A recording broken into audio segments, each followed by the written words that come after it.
Le Sénat va servir à quoi au Togo? Le drame, c'est que ceux qui disent combattre le pouvoir, refusent non seulement de se prononcer sur l'inutilité de cette institution mais s'échauffent pour y être, histoire de caser certains de leurs vieux militants dans cette future maison de retraite. Cette manne qui servira à entretenir pendant 5 ans des gens à ne rien faire, ne peut-elle pas financer des jeunes entrepreneurs, construire des pistes rurales, construire des écoles qui s'effondrent sur les enfants, accorder des bourses aux étudiants, construire des centres de santé, acheter des vaccins etc.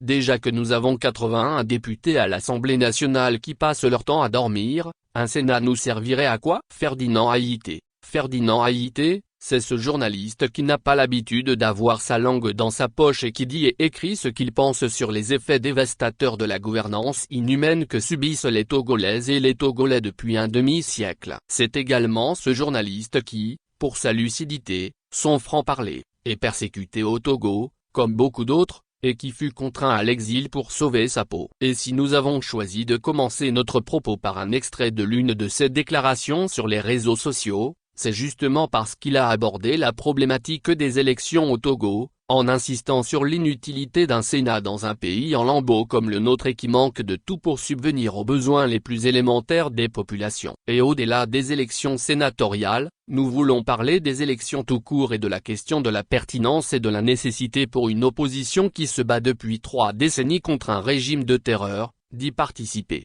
Qui parle de régime de dictature aux allures tribales, qui parle de régime Gnassingbé au Togo dont tout le monde connaît la nature brutale, s'appuyant sur une armée non moins tribale, et qui se maintient au pouvoir de père en fils en fraudant et en tuant, ne peut pas parler d'élections. Car justement, c'est parce qu'il est impossible d'organiser des élections libres, où l'électeur pourrait choisir sans contrainte, où les résultats seraient annoncés librement sur les médias, où le vaincu pourrait accepter sa défaite et féliciter le vainqueur, que l'on parle de régime de dictature, dont le maintien au pouvoir est alors synonyme de fraude électorale, de violence policière et même militaire. Depuis 1990, depuis donc le début de la démocratisation au Togo, l'opposition n'avait fait que subir la folie meurtrière d'un régime Eyadema d'abord, fort ensuite, dont la devise consiste à ne jamais quitter le pouvoir politique vaille que vaille. Pendant le temps du parti unique, les élections constituaient une formalité pour le renouvellement du mandat du dictateur,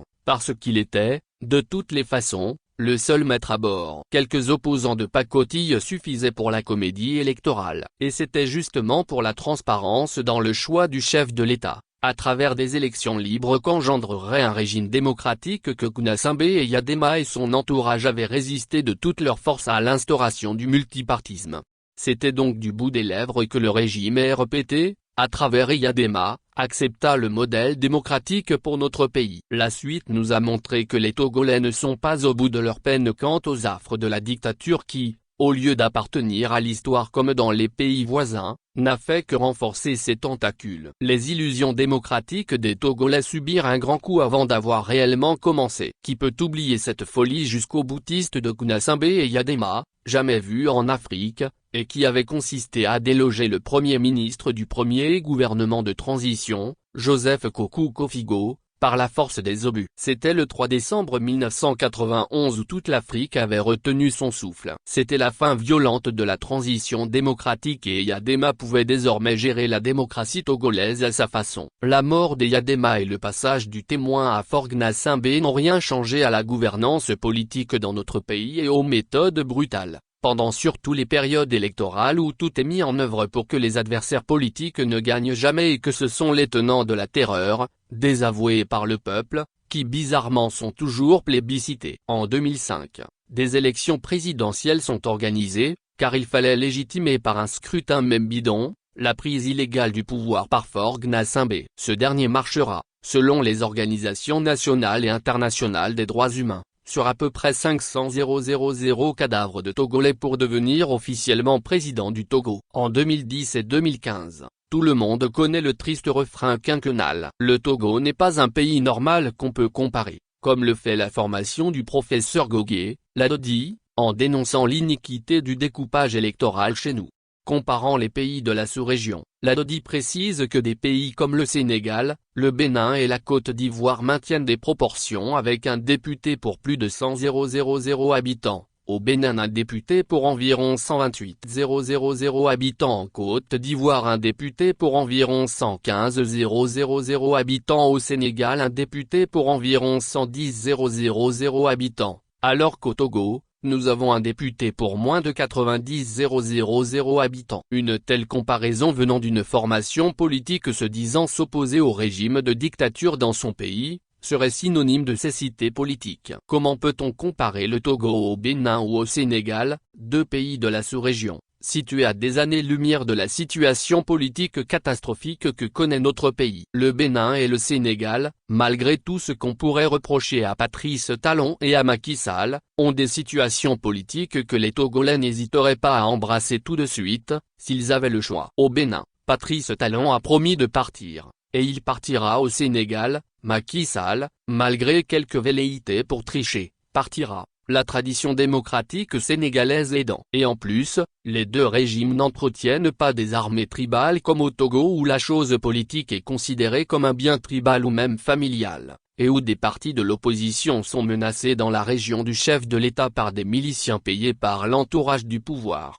Le régime Gnassingbé sait très bien qu'il est mauvais, il sait qu'il est un régime de dictature qui a commis beaucoup de crimes depuis l'ère Yadema, et qui en commet toujours. Et c'est justement pourquoi il a choisi le bras de fer avec le peuple togolais, en cherchant à s'éterniser au pouvoir par la force. Ils ne veulent pas quitter le pouvoir de leur propre gré pour ne pas devoir rendre compte. Alors, il faut les y obliger, par une union et une organisation intelligente des populations togolaises, comme ce fut le cas au début des années 90, comme ce fut le cas en 2017 avec Tikpi Tchadam et le PNP. Ce ne sera pas avec une participation à des élections aux conditions du régime qu'on combat, qu'on arrivera à le faire partir, à moins que d'autres parmi nos opposants aient leur agenda à eux qui n'aurait rien à voir avec la fin de la dictature. La formation politique Orange, l'AN, a à plusieurs reprises thématisé et dénoncé le fichier électoral togolais défavorable à l'opposition. Les responsables de l'Alliance nationale pour le changement, AN, se seraient même adressés à la CNDH à cet effet. La Commission nationale des droits de l'homme, CNDH, fait partie de ces organismes coquilles vides qui ne peuvent pas faire leur travail parce que trop politisés. Un régime de dictature, surtout celui que nous avons au Togo, n'organise pas des élections pour les perdre. C'est pourquoi nous disons que les élections ne constituent pas le meilleur moyen pour faire partir un régime qu'on combat depuis plus de 3 décennies. Pour une opposition en lambeaux comme celle que nous avons au Togo, continuer à participer à des élections reviendrait à dire que tout va bien sur tous les plans, et ceci ne fait que faire le jeu du pouvoir Gnassingbé qui se sentirait légitimé, alors que nous comptons aujourd'hui encore plusieurs dizaines de prisonniers politiques, dont le propre frère du chef de l'État, Pacha Gnassingbé, plusieurs réfugiés politiques, dont des militaires et des chefs de partis politiques. Doit-on les sacrifier sur l'autel des intérêts égoïstes de quelques formations politiques qui forment aujourd'hui ce que nous appelons l'opposition togolaise?